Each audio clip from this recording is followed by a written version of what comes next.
The first gunshot of the day splintered the wooden post beside Eleanor Fletcher's head, silencing the crowd gathered in Crimson Creek's dusty Main Street.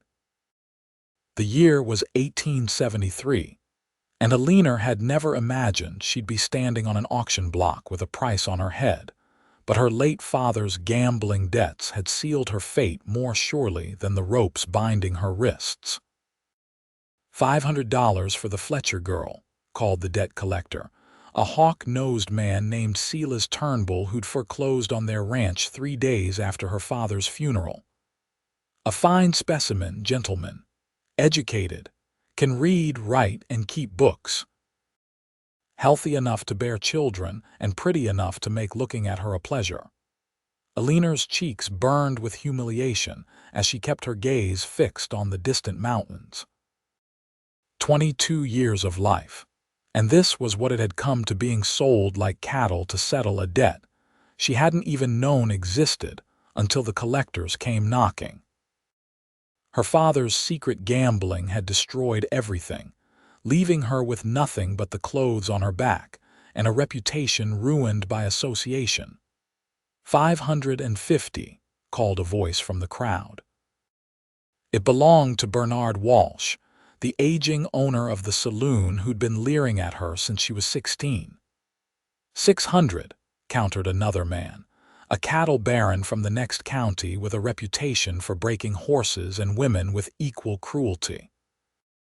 Eleanor's stomach twisted as the bidding continued, each sum representing a different version of the same grim future. The crowd of men had formed a loose line, each waiting their turn to assess her worth like they might a mare at auction. Some clutched money pouches, others merely watched with interest. A few respectable townswomen observed from the shade of the general store's awning, their expressions a mixture of pity and relief that it wasn't them standing there. $800, called a gruff voice that made Eleanor's heart skip. She knew that voice, though she hadn't heard it in years. The crowd parted as Ethan Powell stepped forward, his tall frame casting a long shadow across the auction block. Dust clung to his leather vest, and the brim of his hat was pulled low, but Eleanor would have recognized him anywhere. They had grown up on neighboring ranches, childhood friends until his family moved further west when they were 16. 6 years had transformed the lanky boy into a broad-shouldered man with a weather-beaten face and eyes that still held the same intensity. 900, countered the cattle baron, eyeing Ethan with annoyance. Ethan didn't flinch. "She's not for sale," he announced, his hand moving to rest on his holstered pistol. "She's already claimed." A murmur rippled through the crowd. Silas Turnbull's face darkened with anger. "This is a legal debt collection, Powell. The woman's father owed money and she's the only asset left." "I said," Ethan repeated, his voice dangerous and low, "she's already claimed. By me." He reached into his saddlebag and pulled out a folded document. "I bought Thomas Fletcher's debt 2 weeks ago from the bank in Denver. I have the papers right here." Eleanor's legs nearly gave out beneath her. She hadn't seen Ethan since they were teenagers, and now he stood before her, claiming ownership of her fate. Was this rescue or another form of capture? Silas snatched the papers, examining them with growing fury. "These appear legal," he admitted reluctantly, "but why wait until now to produce them?" Ethan's eyes never left Eleanor's face. "I wanted to see who in this town would be willing to buy a woman against her will." His gaze swept the crowd, memorizing faces. "Now I know." With a quick stride, he mounted the auction block and cut through Eleanor's bindings with a sharp knife. The crowd began to disperse, some men slinking away in embarrassment, others openly glaring at Ethan. "You can't just," Silas began, but Ethan cut him off. "The debt is paid. She's free." He turned to Eleanor, speaking softly. "Unless you'd rather stay with one of these fine gentlemen," Eleanor found her voice at last. "Take me away from here." It wasn't gratitude, yet shock and suspicion still coursed through her veins, but it was a choice, the first real one she'd had in months. Ethan nodded once, then helped her down from the platform. His touch was careful, impersonal even, but warmth spread through her chilled fingers where they met his calloused palm. "My horse is at the edge of town," he explained, guiding her through the dispersing crowd. Men stepped back, though some muttered threats under their breath. The women who had watched now whispered behind their hands, speculation dancing in their eyes. "Where are we going?" Eleanor asked, her voice barely audible. "Somewhere safe," Ethan promised. "I have a cabin about half a day's ride from here.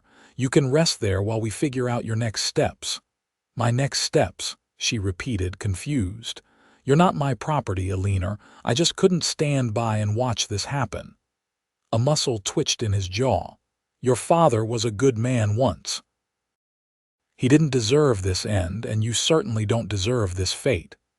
They reached his horse, a sturdy palomino that nickered softly as they approached.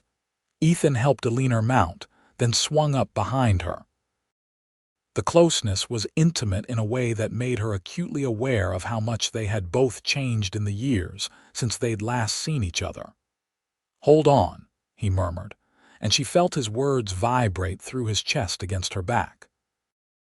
As they rode away from Crimson Creek, Eleanor permitted herself one backward glance at the town that had been her home for her entire life.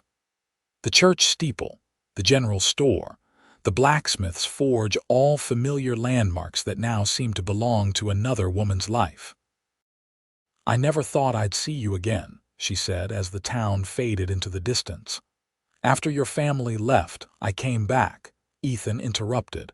3 years ago, but you were engaged to the banker's son by then." There was something in his voice she couldn't quite identify. Eleanor's fingers tightened on the saddle horn. "That ended badly." "I heard." His reply was neutral, giving away nothing. They rode in silence for several miles, the rhythm of the horses' hooves a hypnotic beat against the hard-packed earth. Eleanor's mind raced with questions, but exhaustion soon overcame her curiosity. She found herself leaning back against Ethan's solid presence, her eyelids growing heavy. "Rest," he told her, his arm tightening slightly around her waist to keep her secure. "You're safe now." Whether it was the gentle rocking motion of the horse or the sheer emotional toll of the day, Eleanor surrendered to sleep, her head falling back against his shoulder. When she woke, the sun was beginning to set, painting the sky in brilliant hues of orange and pink. They had left the flat prairie behind and were now climbing into more rugged country, with pine trees dotting the landscape and a small creek winding its way through the valley below. "Almost there," Ethan said, sensing her alertness. "How are you feeling?" "I'm not sure yet," Eleanor admitted. The events of the day still felt like a strange dream. "Thank you for what you did." Ethan didn't respond immediately. When he finally spoke, his voice was rough with emotion. "No one deserves to be sold like property, especially not you." They crested a small rise, and Eleanor caught sight of the cabin nestled against the hillside. It was modest but well built, with a small corral for horses and what looked like a vegetable garden to one side. Smoke curled from the stone chimney, which made Eleanor sit up straighter in surprise. "Someone's there," she said, tension returning to her body. "My ranch hand, Miguel," Ethan explained. "He helps me with the cattle. He's trustworthy." As they approached, the cabin door opened and a middle-aged Mexican man stepped out, raising a hand in greeting. He said something in Spanish to Ethan, who replied in the same language, his words flowing with surprising fluency. Miguel helped them dismount and took the horse to the corral while Ethan guided Eleanor into the cabin. The interior was simple but comfortable, a main room with a stone fireplace, rough-hewn table and chairs, and shelves lined with books that surprised her. A curtain separated what she assumed was a sleeping area. It's not much, Ethan said, suddenly appearing self-conscious. But it's clean and warm. Eleanor took in the details: the carefully woven rug on the floor, the stack of firewood neatly arranged beside the hearth, the copper pots hanging from hooks in the small kitchen area. It's lovely, she said honestly. After the nightmare of the auction block, this humble cabin felt like a sanctuary. Miguel's wife made stew, Ethan said, moving to the fireplace where a pot simmered on a hook. You should eat something. Eleanor hadn't realized how hungry she was until the rich aroma of the stew filled her nostrils. She sat at the table while Ethan ladled the thick mixture into wooden bowls. Her hands trembled slightly as she accepted hers. Why did you do it? She asked abruptly. Buy my father's debt. You haven't seen me in years. Ethan paused, a spoonful of stew halfway to his mouth. He set it down carefully, his eyes meeting hers across the table. I was passing through Denver when I overheard some men talking about Thomas Fletcher's debt being sold to collectors. When they mentioned your name, he shook his head. I couldn't let that happen. But how did you afford it? It must have been a considerable sum. A ghost of a smile crossed his face. I've done well for myself. This ranch is small, but I've found a good market for my cattle. And I've saved most of what I've earned. Eleanor studied him, trying to reconcile this capable, established man with the boy she had once known. You've changed, so have you. His eyes traced over her face with a gentleness that made her flush, but some things remained the same. Before she could ask what he meant, Miguel entered with an armful of firewood. The conversation shifted to practical matters, where Eleanor would sleep. Ethan insisted she take the bed behind the curtain while he would use a bedroll by the fire. Arrangements for the morning, and Miguel's report on the cattle. That night, lying in Ethan's bed surrounded by the scent of pine and leather that seemed to cling to everything he owned, Eleanor stared at the ceiling and tried to make sense of her new reality. Yesterday, she had been a desperate woman facing public humiliation and a life of servitude. Today she was, what? A guest, a responsibility, a memory from Ethan's past that he couldn't bear to see tarnished. Whatever his reasons, she was grateful. Sleep eventually claimed her, deeper and more peaceful than any she had experienced in months. Morning brought with it the soft sounds of movement in the cabin, Ethan moving quietly to avoid waking her. Eleanor dressed quickly in the same clothes she had worn the day before, painfully aware that she had nothing else. When she emerged from behind the curtain, Ethan was alone, frying bacon in a cast-iron pan. "Good morning," he said, looking up with a smile that transformed his solemn face. "I hope you slept well." "Better than I have in a long time," she admitted, moving to help him. "Thank you for the bed." "You're welcome to it for as long as you need." He slid bacon onto 2 plates and added thick slices of bread. "I need to ride out and check on some calves this morning, but I'll be back by midday. Make yourself at home." Eleanor's mind raced with questions about her future, but they seemed too overwhelming to voice over breakfast. Instead, she asked, "Could I help with anything while you're gone? I'm good with cooking and I can clean." "You don't need to earn your keep," Ethan said firmly. "But if you'd like something to occupy your time," Miguel's wife left some mending. He nodded toward a basket near the fireplace. "And there are books if you'd prefer reading." After he left, Eleanor stood in the center of the cabin, momentarily at a loss. For months, her life had been consumed by the struggle to survive after her father's death, working whatever jobs she could find, fending off unwanted advances, and finally, facing the horror of the auction block. The sudden absence of immediate danger left her feeling oddly unanchored. She decided to begin with the mending, grateful for the simple, productive task. As she worked, she allowed herself to think about Ethan. They had been close once, two children exploring the creeks and fields between their family's properties, sharing dreams and secrets. She remembered his 16th birthday, just weeks before his family moved away.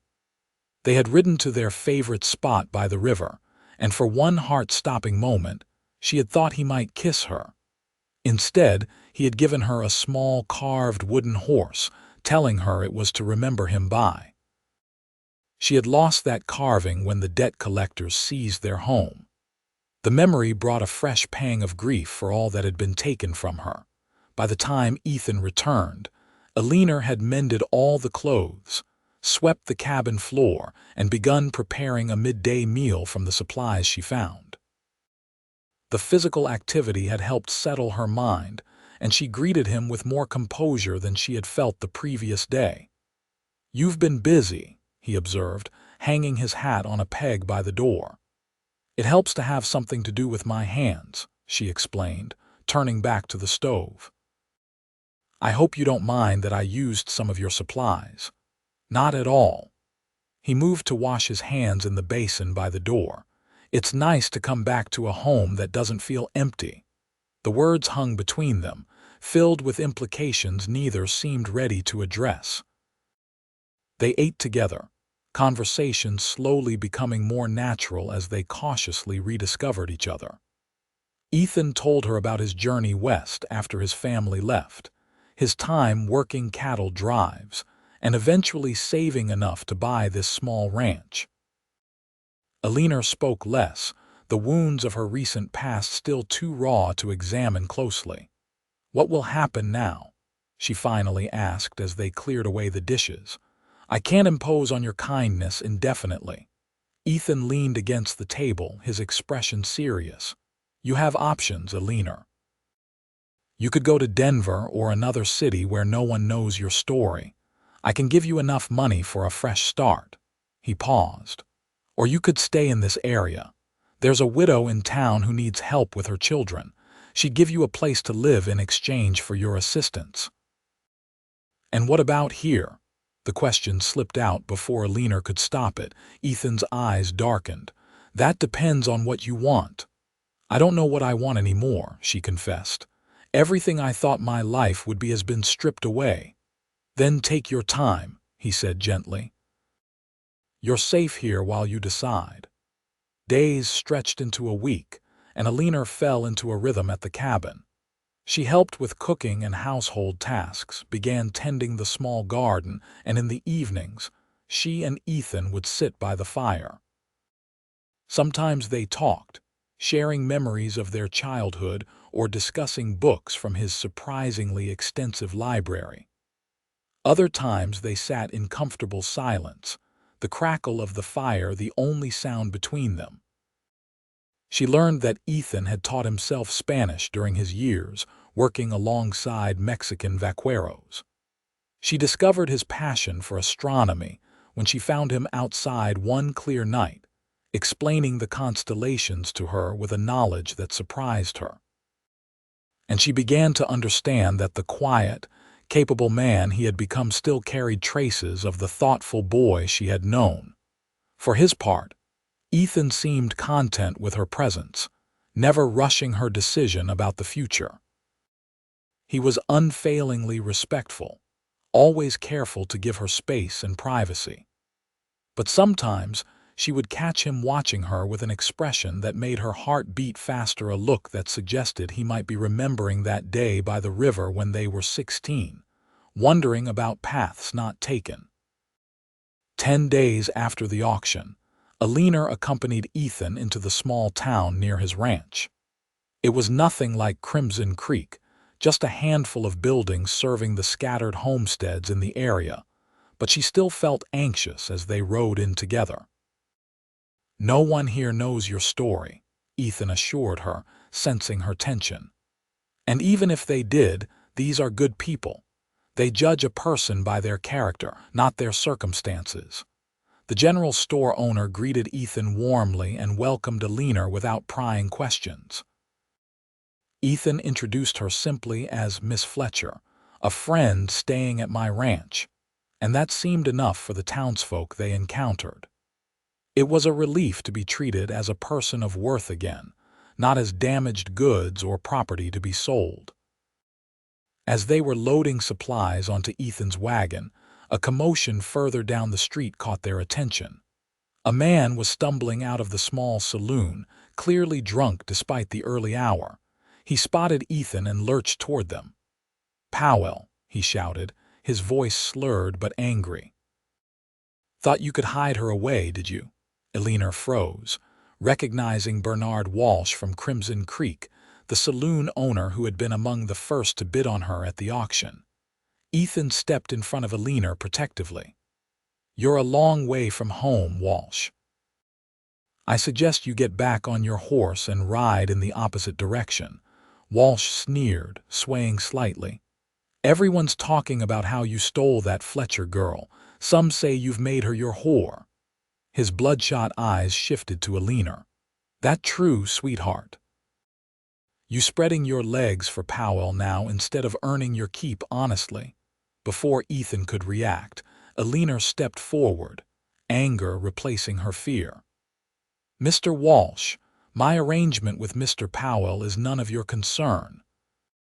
Unlike you, he's a gentleman who respects women as more than objects to be purchased." Walsh's face darkened with rage. "You uppity little," he lunged forward, but his drunken state made him clumsy. Ethan moved with surprising speed, catching Walsh's arm and twisting it behind his back in one fluid motion. "That's no way to speak to a lady," he said, his voice deadly calm. "Apologize to Miss Fletcher." "Go to hell," Walsh spat, struggling ineffectually against Ethan's grip. With a slight increase of pressure that made Walsh gasp in pain, Ethan repeated, "Apologize." "Sorry," Walsh muttered, the word forced from between clenched teeth. Ethan released him with a small shove. "Now get out of this town and don't come back. If I see you again, our conversation won't be this pleasant." Walsh stumbled away, still hurling threats and obscenities. The few townsfolk who had witnessed the confrontation quickly returned to their business, though Eleanor noticed several approving nods directed at Ethan. "I'm sorry about that," Ethan said as they climbed onto the wagon. "I should have considered the possibility that word would spread." Eleanor shook her head. "It's not your fault. And besides," she added with a small smile, "it was rather satisfying to face him as a free woman instead of merchandise." Ethan's expression softened. "You've always been braver than you give yourself credit for." The ride back to the ranch was quieter than their journey into town. Eleanor found herself contemplating what Walsh had said, not his crude implications, but the fact that people were talking about her and Ethan. What did they assume about her presence at his ranch? What would they think if she stayed longer? And more importantly, what did she want her future to hold? That evening after dinner, Eleanor stepped outside to find Ethan sitting on the porch steps, staring at the stars emerging in the darkening sky. She settled beside him, drawing her shawl tighter around her shoulders against the cooling air. "Thank you for defending me today," she said softly. Ethan shook his head. "I should have done more. Men like Walsh don't deserve to walk free. You did enough." She placed her hand lightly on his arm. "But it made me realize something. No matter where I go, my past will follow me. People will always whisper about the Fletcher girl who was almost sold at auction." "Not forever," Ethan argued. "People forget. They find new gossip." "Perhaps." Eleanor took a deep breath. "I've been thinking about your offer, the options you presented, going to Denver, working for the widow. And," his voice was carefully neutral, "I don't want either of those things." She turned to face him directly. "What I want, what I think I've always wanted, is here." Ethan went very still. "Eleanor," he said, her name a question and a caution all at once. "If you're feeling obligated because I helped you, no," she interrupted firmly. "This isn't about obligation. It's about seeing you again after all these years and remembering how I felt when we were young." It's about watching you these past days, your kindness, your strength, the life you've built here." Her voice softened. "It's about realizing that maybe some things happen for a reason, even terrible things like the auction." Ethan's hand covered hers where it rested on his arm. "I never stopped thinking about you," he admitted. "Even when I heard you were engaged, I couldn't quite let go of the memory of the girl by the river." "You never kissed me that day," Eleanor said, surprising herself with her boldness. "I thought you might." A smile touched Ethan's lips. "I wanted to, more than anything, but I was leaving and it didn't seem fair." "And now?" she asked, her heart pounding. In answer, Ethan raised his free hand to her cheek, his touch gentle as he drew her closer. "Now," he murmured, "I'm not going anywhere." Their first kiss was tentative, a cautious exploration of feelings long suppressed. When they parted, Eleanor saw her own wonder reflected in Ethan's eyes. "Stay," he whispered. "Not as my guest or as someone I rescued. Stay because you want to. Because maybe in time we could build something together." "People will talk," she warned, though her heart had already made its decision. "Let them," Ethan replied. "We know the truth."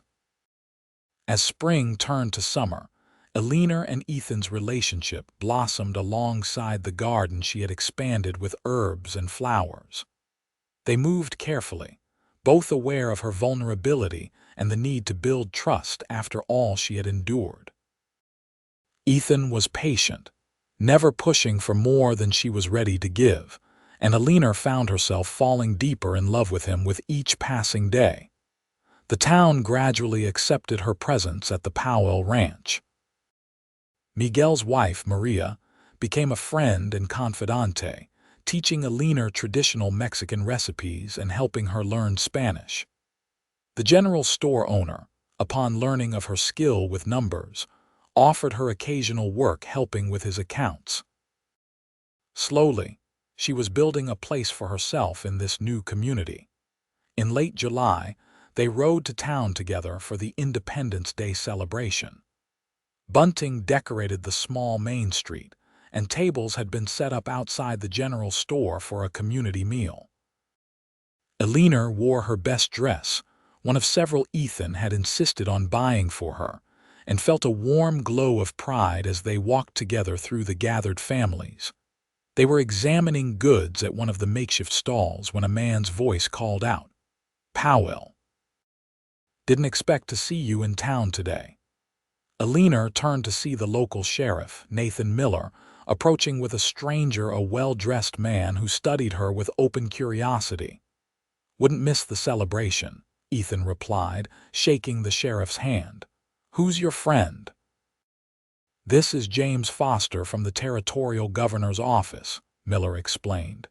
"He's visiting all the county seats on official business."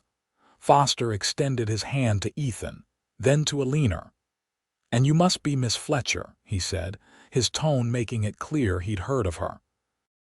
Eleanor stiffened but kept her expression pleasant. "I am." "I've actually heard quite a bit about you," Foster continued. "Your situation caused quite a stir in legal circles. It's not every day that a woman is put up for auction to settle a debt in a territory that has explicit laws against human trafficking." Ethan moved closer to Eleanor, his stance protective. "That's in the past now." Foster raised his eyebrows. "Not entirely. The territorial governor is investigating several officials in Crimson Creek for allowing such an event to take place. Debt collection or not, what happened was illegal." He turned his attention back to Eleanor. "Your testimony could help ensure this doesn't happen to other women." Eleanor felt a mixture of emotions: vindication, anxiety, and a lingering shame that strangers were discussing her ordeal. "I'm not sure what I could add," she said carefully. "You were there," Foster pointed out. "You know who organized it, who participated. Names and details would be invaluable." Before she could respond, Ethan interjected. "This hardly seems the time or place for such a conversation, Mr. Foster. Today is a celebration." Foster nodded, acknowledging the point. Of course, but perhaps Miss Fletcher would consider writing down her account. It could be sent to my office in Denver. He produced a card from his pocket and offered it to Eleanor. Justice delayed is often justice denied, Miss Fletcher. Eleanor accepted the card, tucking it into her reticule. I'll consider it, she promised, though her mind was already racing with the implications. After Foster and the sheriff moved on, Ethan turned to her with concern in his eyes. You don't have to do anything you're not comfortable with, he assured her. I know. She touched his hand lightly. But maybe I should, if it could prevent another woman from standing where I stood. They spoke little of Foster's request during the remainder of the celebration, instead focusing on the simple joy of the day, the food, the music, the sense of community. But that night, as they sat on the porch watching distant heat lightning flicker on the horizon, Eleanor returned to the subject. I'm going to write it all down, she decided. Everything that happened from my father's death to the auction. Every name, every detail I can remember. Ethan nodded slowly. It might stir up trouble. Those men in Crimson Creek won't take kindly to being exposed. I'm not afraid of them anymore. Eleanor's voice grew stronger. I was powerless then. I'm not powerless now. Ethan's eyes shone with pride as he took her hand. No, you're certainly not. After a moment's hesitation, he added, There's something I've been wanting to ask you. I was waiting for the right time. Eleanor's heart quickened. Yes. I don't want people to ever question why you're here, he said, his thumb tracing circles on her palm. I want everyone to know that you're here because you choose to be, because we choose each other. He reached into his pocket and withdrew a small object. I want you to be my wife, Eleanor, not because I rescued you or because you need protection, but because I love you. I think I've loved you since we were children. In his palm lay a simple gold ring with a small pearl set in the center. It was my mother's, he explained. I sent for it last month. Eleanor felt tears spring to her eyes. It's beautiful, she whispered. Is that a yes? Ethan asked, a rare uncertainty in his voice. Yes, she answered without hesitation. 1,000 times yes. The ring slipped onto her finger as if it had been made for her. Their kiss sealed the promise, tender and full of hope for the future they would build together. Eleanor's account of the auction was sent to Denver the following week, her neat handwriting detailing every aspect of the ordeal with unflinching honesty. She addressed the package to James Foster, then stood for a long moment with it in her hands before finally giving it to the mail carrier. It felt like closing a chapter of her life, not forgetting, but moving forward with purpose. Their wedding took place in early September, a simple ceremony in the small church in town. Miguel and Maria stood as witnesses, and the gathering afterward at the ranch was modest but joyful. Eleanor wore a new dress of pale blue silk, and Ethan couldn't take his eyes off her as they exchanged their vows.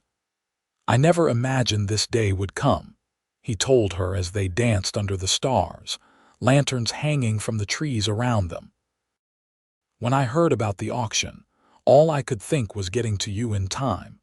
I never dared hope you might still have feelings for me after all these years. Eleanor rested her head against his chest, listening to the steady beat of his heart. I think those feelings were always there, waiting to be rediscovered. That night, as husband and wife, they discovered each other with reverent tenderness. Ethan's touches were gentle, his patience infinite as he helped Eleanor overcome the last vestiges of fear and shame that had clung to her since the auction.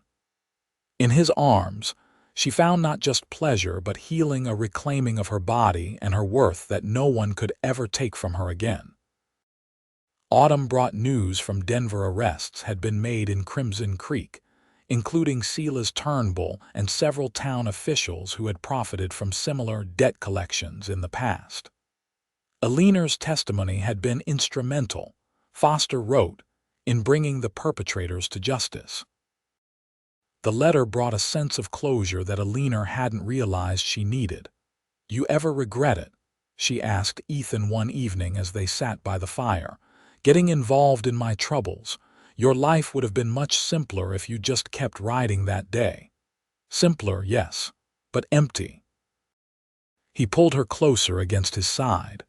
"I gained far more than I risked." Winter settled over the ranch, bringing quiet days and long, intimate nights.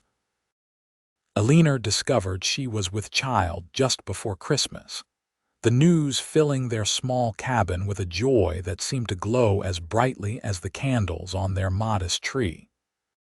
Ethan's face, when she told him, a mixture of wonder, love, and fierce protectiveness, was something she knew she would remember until her dying day. "A baby," he kept saying, his hand resting gently on her still flat stomach. "Our baby. Are you happy?" she asked, though his expression made the question almost unnecessary. "More than I ever thought possible," he answered honestly. "When I bought that debt in Denver, all I wanted was to save you from a terrible fate. I never imagined I was actually securing my own happiness."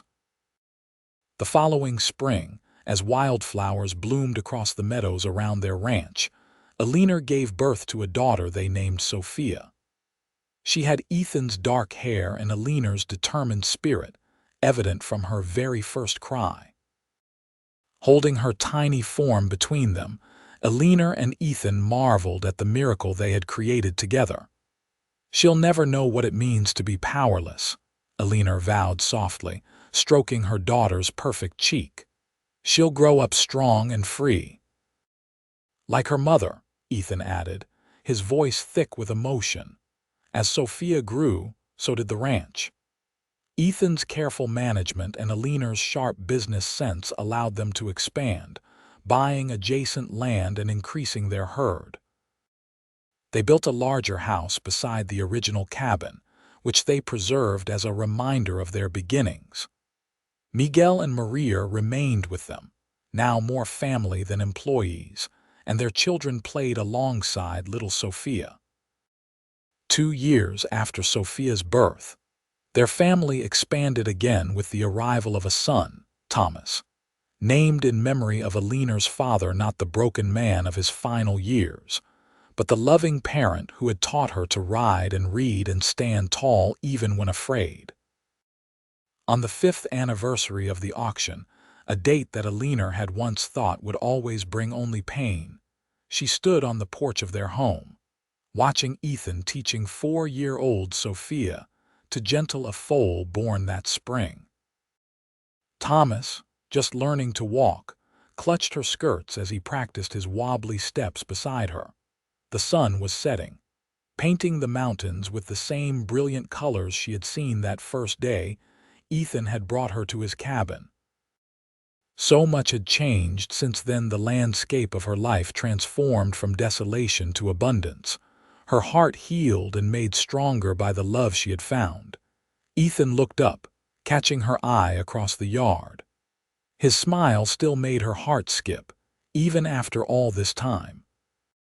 He lifted Sophia onto his shoulders and made his way toward the house, the little girl's laughter floating ahead of them on the evening breeze. "What are you thinking about so seriously?" he asked as he reached the porch, setting Sophia down to run to her brother. "I was just remembering," Eleanor said, leaning into his embrace. "The day you stood up at that auction and said I was already claimed." Ethan's arms tightened around her. "Best claim I ever staked," he murmured against her hair. "You saved me that day," she acknowledged. "But you also gave me the chance to save myself, to become the woman I was meant to be, not the one that circumstances tried to make me." "You would have found your way without me," Ethan said with conviction. "You're the strongest person I know." Eleanor smiled up at him, seeing in his face the same boy who had once carved her a wooden horse, the same man who had faced down a town to protect her, and the husband and father he had become. "Perhaps," she conceded, "but I'm glad I found my way with you beside me." As the stars began to emerge above their home, Eleanor reflected that some journeys, no matter how difficult their beginning, lead exactly where they're meant to. From an auction block in Crimson Creek to this life of love and purpose, it was a path she could never have imagined, but one she now walked with pride, strength, and a heart full of gratitude for the man who had claimed her not as property, but as equal partner and love of his life.